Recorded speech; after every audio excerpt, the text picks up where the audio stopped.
For today's video mga idol, diri dapita mga idol, nagnegosita diri sa tindahan sa ilang Ma'am Gigi diri sa Kulo.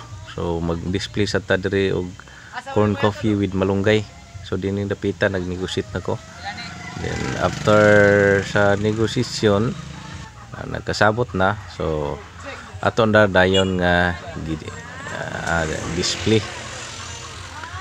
Nya pagkahuman ito na dining gi papitlan diri og sticker naka-display na.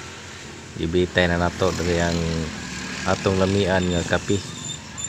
And then ang atong sticker nga gipapilit na dahil nato diri sa bungbong para makita sa atong mga pinalanggang konsumidor o pinalanggang follower. So diyan na mga idol, nagbitay na.